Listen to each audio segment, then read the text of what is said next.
Prezados bebês, prezadas mães, hoje é dia das mães, prezados irmãos e irmãs, louvado seja nosso Senhor Jesus Cristo. Assim seja louvado nossa Mãe Maria Santíssima.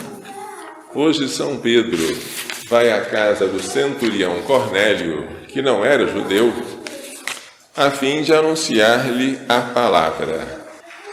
Quando Pedro entra na casa de Cornélio, Cornélio se prostra. E Pedro diz: levanta-te, eu sou apenas um homem como tu.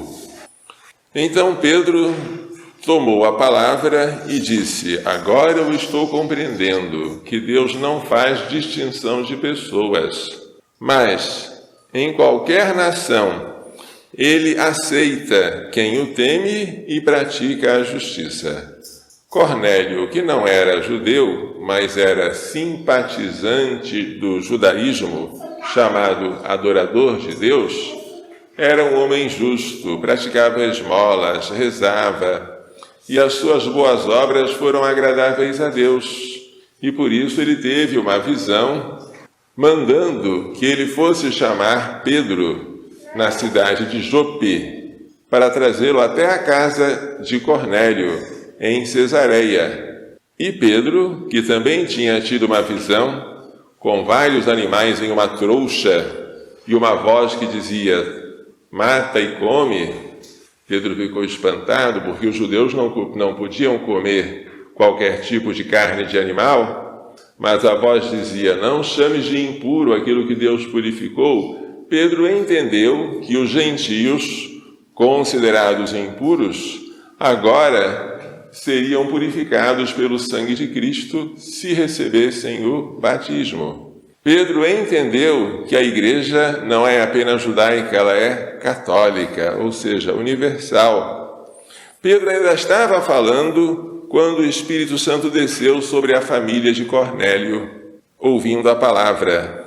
E os que estavam com Pedro, que eram judeus, eram cristãos de origem judaica, ficaram admirados porque o Espírito Santo desceu sobre aquela casa da mesma forma como havia descido sobre o cenáculo no dia de Pentecostes. E eles passaram a louvar a Deus em línguas estranhas. Então Pedro disse: podemos, por acaso, negar a água do batismo a estes que receberam como nós o Espírito Santo? Então Pedro determinou que eles fossem batizados.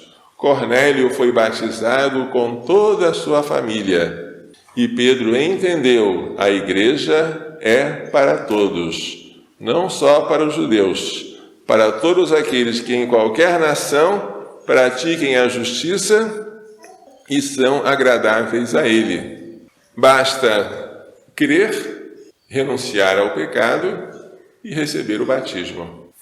O Salmo 97 canta a salvação de Deus não apenas a Israel, mas a todas as nações. O Senhor fez conhecer a salvação e revelou sua justiça às nações. A primeira carta de São João, segunda leitura, fala sobre o nosso dever de amar. Amemo-nos uns aos outros. Por quê?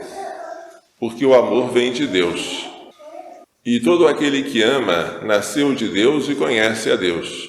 Sem Deus nós somos incapazes de amar. Quem não ama não chegou a conhecer a Deus, pois Deus é amor. Como é que nós nascemos de Deus? Pelo batismo. O batismo infunde em nós a fé, a esperança, mas sobretudo a caridade. E pelo batismo, com a virtude da caridade, nós nos tornamos capazes de amar com o coração de Deus.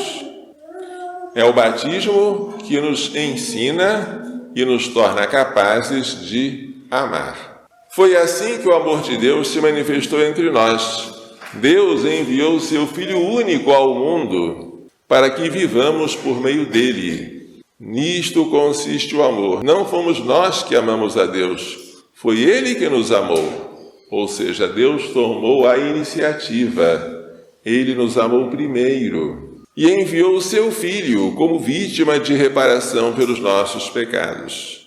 Ora, se Deus nos amou assim, nós temos que nos amar uns aos outros.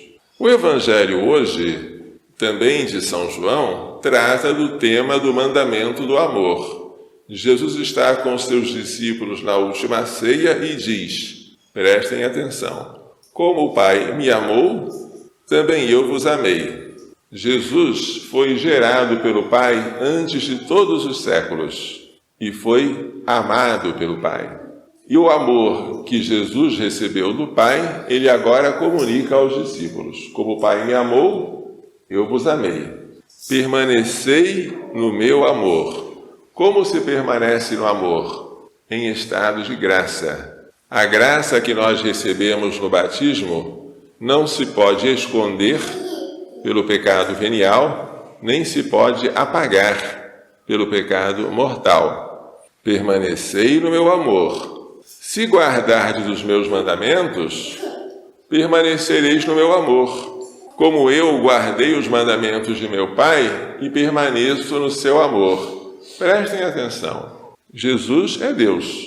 O Pai não é maior que ele, mas Jesus obedece o Pai. Jesus não fala de conselhos do Pai, de advertências do Pai, de exortações do Pai. Ele fala de mandamentos. Como alguém obedece a outro que é igual a ele? Isto se chama humildade e amor. Jesus obedece ao Pai por amor.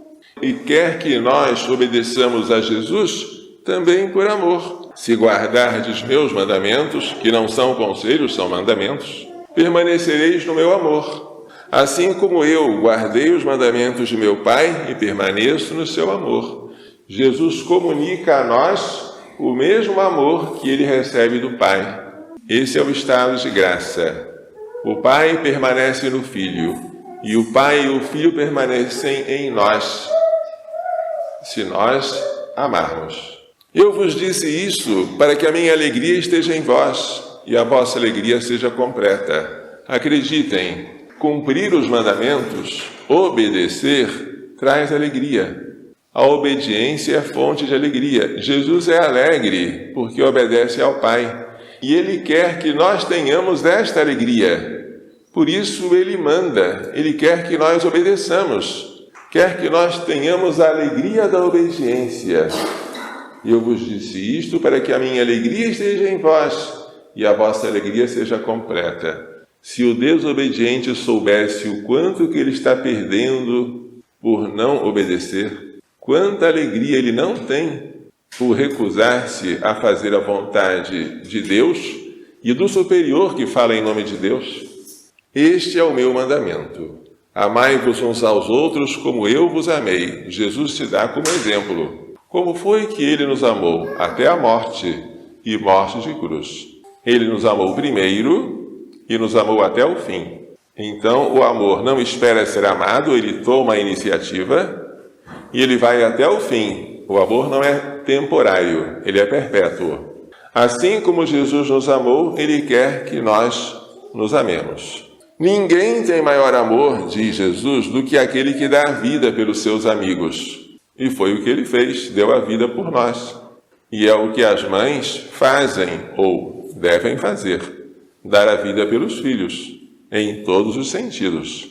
Se algum médico, esquecido do seu juramento, propuser à mãe um aborto para salvar a vida dela, a resposta da mãe só pode ser uma: doutor, Jesus deu a vida por mim. Nós temos que dar a vida uns pelos outros, quanto mais a mãe pelo filho. Isto é uma proposta indecorosa. Se eu tiver que morrer, que eu morra. Mas nunca eu quero matar meu filho, nem permitir que os outros matem. Vós sois meus amigos se fizerdes o que vos mando. A amizade com Jesus se prova pela obediência.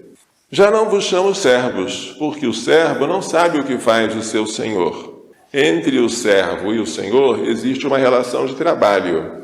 Um trabalha para o outro e recebe um salário, mas não há intimidade.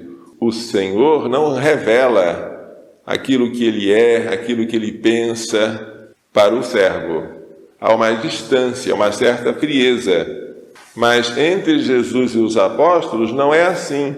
Eu já não vos chamo servos, porque o servo não sabe o que faz o seu Senhor. Eu vos chamo amigos, Por quê? Porque vos dei a conhecer tudo o que ouvi de meu Pai. Jesus veio como palavra do Pai, como verbo eterno do Pai, para nos revelar o Pai. Não fostes vós que me escolhestes, mas fui eu que vos escolhi. Pode até parecer que nós escolhemos ser católicos, pertencer à Igreja de Cristo, mas o que nós fizemos foi só responder ao chamado dele. Ele que nos escolheu. Eu vos escolhi e vos designei para irdes e produzirdes fruto, e o vosso fruto permaneça. Este fruto que Jesus quer que nós produzamos é o fruto da caridade, porque a caridade não passa. A esmola que eu dei ao pobre passa, mas o amor com que eu dei essa esmola permanece para sempre. A louça que eu lavei passa, mas o amor com que eu lavei a louça permanece para sempre. A dor de cabeça que eu estou sofrendo passa, mas o amor com que eu suportei essa dor e ofereci a Deus permanece para sempre. O que então pedirdes ao Pai em meu nome, Ele vô-lo concederá. Se nós permanecermos em Jesus, como Jesus permanece no Pai, somos incapazes de pedir coisas más. Só vamos pedir coisas que Jesus quereria dar mais do que nós. Claro que Ele nos vai conceder. Se nós permanecermos em Jesus, o que vamos pedir a Ele? Vamos pedir a santidade, a vida eterna, a conversão dos nossos amigos. E Jesus não é capaz de negar pedidos santos assim. Isto vos ordeno, amai-vos uns aos outros. O trecho de hoje termina como começa, com o mandamento do amor. O amor se prova por atos e por sofrimentos. O amor se prova fazendo bem e suportando o mal. É assim que Jesus nos amou. Vamos pedir a Maria Santíssima, que soube tão bem amar imitando seu Filho, ela que é a nossa mãe e modelo de todas as mães, que nos faça entender e pôr em prática as lições desta liturgia. Louvado seja nosso Senhor Jesus Cristo. Para sempre seja louvado e nossa mãe.